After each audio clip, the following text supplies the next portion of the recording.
wabarakatuh. Salam sejahtera untuk kita semua. Saya akan menjelaskan mengenai PDD UKTPT pada bidang pengajaran Serdos Smart 2025. Perkenalkan, nama saya Munawwarah Shahid, SEI MEI. Saya merupakan salah satu dosen pada program studi Ekonomi Syariah Fakultas Agama Islam Universitas Cokro Aminoto Makassar. Baik, kali ini perkenankan saya menjelaskan mengenai mata kuliah yang saya ampu, yakni mata kuliah Etika Bisnis Islam yang ada di semester 4 dengan bobot 2 SKS. Sebelum lebih lanjut saya menjelaskan mengenai metode pengajaran yang saya gunakan, saya akan menjelaskan mengenai deskripsi singkat mata kuliah Etika Bisnis Islam. Mata kuliah Etika Bisnis Islam adalah mata kuliah yang membahas tentang hukum Islam yang mengatur mengenai perilaku manusia dalam memenuhi kebutuhan hidupnya. Mata kuliah ini juga membahas tentang etika bisnis dalam Islam, termasuk pengertian bisnis dalam Islam, dasar bisnis dalam Al-Quran dan hadis, tujuan bisnis, aturan bisnis, prinsip-prinsip etika bisnis Islam, etika produksi, distribusi, dan konsumsi dalam Islam, tanggung jawab sosial bisnis, serta peranan lembaga hizbah. Mata kuliah Etika Bisnis Islam diharapkan dapat memberikan kompetensi kepada mahasiswa seperti memahami konsep bisnis dalam Islam, mengkritisi dan mengaktualkan konsep etika bisnis Islam, serta mempraktikkan etika bisnis Islam di dalam bermuamalah. Etika bisnis Islam menerapkan prinsip-prinsip keadilan, kejujuran, amanah, larangan riba, transparansi, dan tanggung jawab sosial. Prinsip-prinsip ini bertujuan untuk menciptakan sistem ekonomi yang adil, berkelanjutan, dan beretika, yang tidak hanya menguntungkan secara materi, tetapi juga memberikan manfaat sosial dan moral. Dengan menerapkan prinsip-prinsip ini, maka pelaku bisnis dapat menjalankan usahanya sesuai dengan ajaran Islam, serta menciptakan kepercayaan dan keberkahan di dalam berbisnis. Adapun capaian pembelajaran lulusan pada mata kuliah ini, yang pertama bertakwa kepada Tuhan Yang Maha Esa dan mampu menunjukkan sikap religius. Kedua, menjunjung tinggi nilai kemanusiaan dan menjalankan tugas berdasarkan agama, moral, dan etika.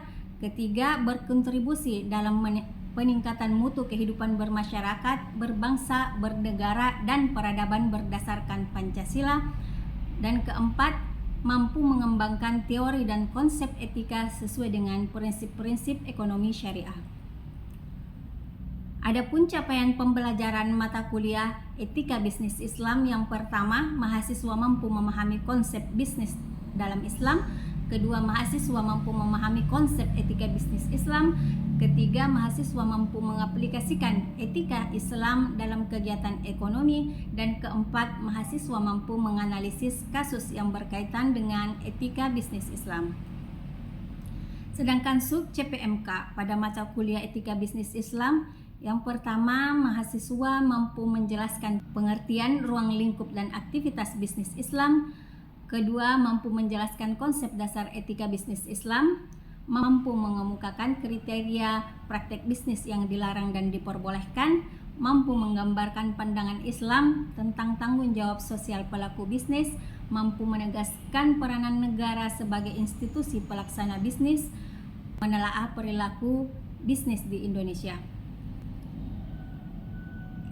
Nah, selanjutnya adapun materi-materi pokok yang akan dibahas pada mata kuliah ini, yakni pengertian bisnis, ruang lingkup dan tujuan aktivitas bisnis, konsep etika bisnis Islam, prinsip-prinsip etika bisnis konvensional, prinsip-prinsip etika bisnis Islam, persamaan dan perbedaan etika bisnis konvensional dan etika bisnis Islam, etika Islam dalam bidang konsumsi, distribusi, dan produksi, kriteria praktik bisnis yang dilarang dan diperbolehkan, pelanggaran etika bisnis Islam, tanggung jawab pelaku bisnis terhadap lingkungan, tanggung jawab pelaku bisnis dalam mewujudkan kesejahteraan sosial, intervensi negara sebagai institusi pelaksana bisnis, peranan lembaga hizbah, serta perilaku bisnis di Indonesia. Nah, setelah kita mengetahui deskripsi singkat mata kuliah Etika Bisnis Islam, Selanjutnya saya akan menjelaskan mengenai teknik pengajaran yang saya gunakan dengan menggunakan metode DIA, di mana D adalah delivery, yakni bagaimana cara saya menyampaikan perkuliahan kepada mahasiswa, dengan metode ceramah aktif untuk membangun pemahaman konseptual mahasiswa terhadap teori etika bisnis Islam dengan menggunakan media pembelajaran berupa PowerPoint agar lebih menarik bagi mahasiswa dalam menyimak dan mencatat materi yang saya sampaikan. Kemudian juga didukung dengan beberapa buku referensi dan jurnal-jurnal ilmiah. Yang kedua adalah interaction, yakni cara saya berinteraksi dengan mahasiswa. Jadi saya mengarahkan mahasiswa untuk lebih aktif di kelas dengan melakukan tanya jawab dan mengadakan diskusi kelompok yang mendorong keaktifan dan kolaborasi mahasiswa dalam menyelesaikan perlahan dan lebih memahami materi yang dibahas. Selain itu, saya juga membuat grup WA atau WhatsApp untuk mendukung komunikasi dan diskusi secara online dan dapat digunakan dimanapun dan kapanpun. Yang ketiga, asesmen, yakni cara saya menilai kemampuan mahasiswa. Adapun bobot penilaian yang saya berikan yang berupa partisipasi 30%, sikap 15%, ujian tengah semester 20%, tugas 10%, dan ujian akhir semester 25% dengan total bobot penilaian 100%. Nah, baik, selanjutnya mari kita saksikan video pembelajaran mata kuliah Etika Bisnis Islam pada minggu ketiga. Assalamualaikum warahmatullahi wabarakatuh. Waalaikumsalam warahmatullahi wabarakatuh. Baik, bagaimana kabarnya adik-adik sekalian? Alhamdulillah baik. Alhamdulillah, alhamdulillah. Assalatu wassalamu ala asyrofil mursalin wa ala alihi wa sahbihi ajmain. Amma ba'd. Bersyukur kita panjatkan kepada Allah Subhanahu wa taala, dan hari ini kita masih diberi kesempatan untuk bersama sama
bisa